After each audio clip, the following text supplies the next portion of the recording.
Bueno, el artículo que preparé y está publicado en este número de Debate Agrario es la formalización de las comunidades y de sus territorios. El artículo plantea una revisión básicamente de la normativa en torno a la formalización de las tierras y territorios comunales y las dificultades que hay. Y yo quería empezar recordando con ustedes algunos párrafos de las constituciones, tanto del 79 como del 93, referidas a este tema.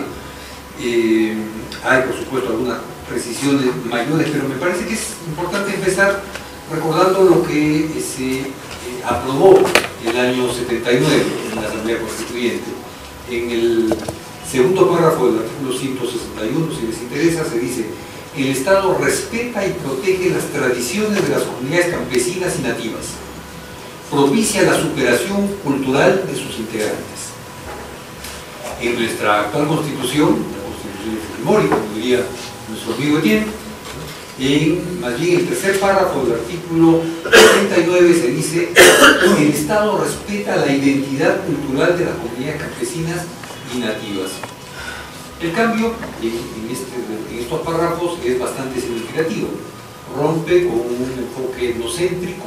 El primer citado nos habla de la superación cultural de los integrantes de las comunidades, un enfoque que partiría de una mirada más bien occidental, de una cierta supremacía de la cultura occidental para poner en términos políticamente más correctos la relación de respeto entre culturas distintas, ¿no? Dejando el lapso de superar algo, se supera cuando evidentemente no está en el nivel adecuado.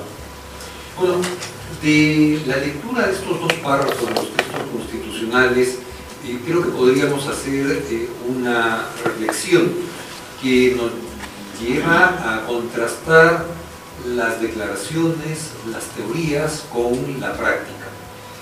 Y por cierto que en estos años, entre el 79 y ahora, ha habido algunos cambios, pero mirando en perspectiva, creo que podríamos decir que respecto del tema de las comunidades y sus territorios, más bien podríamos hablar antes que de avances, de retrocesos. Y en efecto, nos suenan tanto lejano el tiempo en que un joven presidente de la República convocaba a sus pares, los presidentes de comunidades, en los ya famosos Rimanacui. En ese entonces, el señor Alan García llegó a llamar a las comunidades como las células básicas de la sociedad peruana. Hoy, es cierto, se ha citado, lo dijo Eduardo, tenemos una gran cantidad de leyes y vamos a seguir sacando leyes sin duda alguna, y creo que hemos avanzado legislativamente. Tenemos un convenio 169 de la OIT aprobado por el Perú, y es curioso que fue aprobado durante el gobierno de Fujimori, durante una dictadura, lo que por otra parte no es extraño. Muchas dictaduras en las cuales se han aprobado normas laborales y sociales avanzadas para su época. Bueno, lo cierto es que tenemos esta ley y de alguna manera muchos han declarado su orgullo, señalando que somos de los poquísimos países o de los poquísimos gobiernos que ha impulsado y aprobado una ley de consulta previa en aplicación precisamente del convenio 169. Pero, y aquí viene el contraste entre declaración, entre norma, ley y la realidad, las autoridades de este mismo gobierno, en el cual se aprobó la ley, que festejaron, dicho sea de paso, la aprobación de esta ley, fueron las mismas autoridades que la reglamentaron. Y entonces allí, al ver la ley y sobre todo el reglamento, encontramos algunas reminiscencias del síndrome del perro del hortelano. Y en efecto, desde el Ministerio de Cultura se nos decía hace algún tiempo, en realidad, que las comunidades no son pueblos indígenas. Y que por lo tanto, esta ley de consulta previa a los pueblos indígenas en aplicación del convenio 169 no es aplicada a estas comunidades, tanto campesinas como nativas. Más todavía, empezaron a distinguir, y los funcionarios del Ministerio de Cultura no eran la excepción, entre comunidades nativas, aparentemente comunidades indígenas, pueblos indígenas, y comunidades andinas, con lo cual de paso se sombreaba se invisibilizaba a las comunidades campesinas de la costa, que según cálculos oficiales eran entre 100 y 120 en el país. Pero bueno, todos sabemos lo que está en juego en estos debates, lo incómodo en realidad de los reclamos de las comunidades campesinas y las comunidades nativas, conocidas hasta 1969 simplemente como comunidades indígenas. Bueno, incomodidad del reclamo de estas comunidades ante la necesidad de afianzar las inversiones privadas. No cualquier inversión, grandes inversiones privadas que buscan aprovechar ahora al máximo y sin pensar mucho en el futuro nuestros ingentes recursos naturales. Poco importa en estos debates que las comunidades en conjunto controlen el 27% de la superficie nacional, datos de COFOPE, y que un porcentaje muy alto de las tierras de uso agropecuario del país estén controladas por las comunidades. Ya en el censo del año 94 se estimaba que entre comunidades campesinas y nativas tenían el 55% del total de la superficie agropecuaria censada. Tampoco importa el aporte de estas organizaciones a la conservación de la agrobiodiversidad. Precisamente esa agrobiodiversidad que nos permite a los peruanos ahora inflar el pecho cada vez que se puede y se menciona la gastronomía. Tampoco se le reconoce a las comunidades el aporte al avance de la vialidad, en la construcción de caminos, carreteras, de escuelas, de postas médicas, y no solo su construcción, sino también su mantenimiento, en muchos casos por largos años. ¿Y qué decir de la lucha de las comunidades que enfrentaron y derrotaron a Sendero Luminoso hace ya varios años?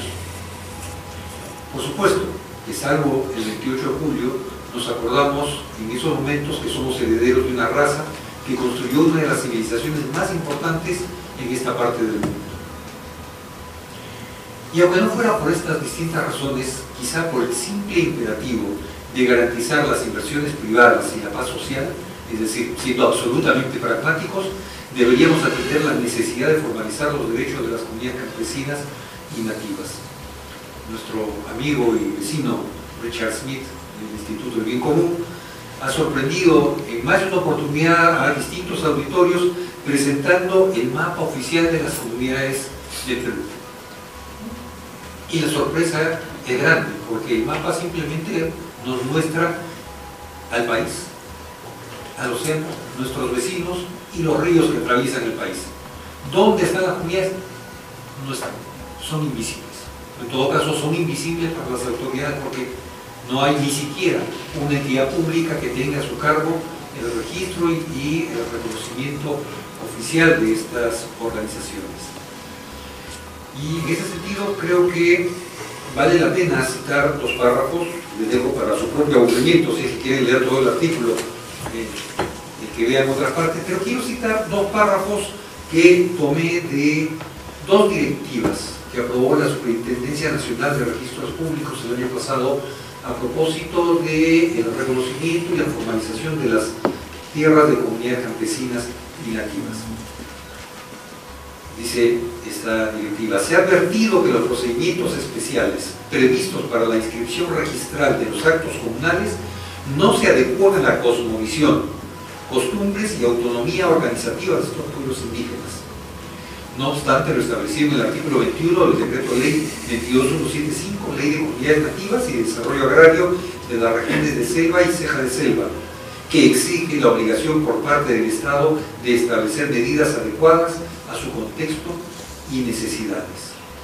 Y en la misma directiva más adelante, haciendo una referencia a la ejecutoria de la Corte Interamericana de Derechos Humanos, la directiva menciona: el término territorio se refiere a la totalidad de la tierra y recursos naturales que los pueblos indígenas utilizan tradicionalmente, la cual no se restringe al núcleo de sus casas de habitación, sino también al área física donde desarrollan actividades ligadas a su tradición cultural, por lo que la ocupación tradicional de esas tierras y las tierras circundantes debe bastar para obtener el reconocimiento estatal de su propiedad. Sin duda, es de alguna forma una punta de lanza en un debate que debería profundizarse por lo menos en los estamentos públicos. Muchísimas gracias.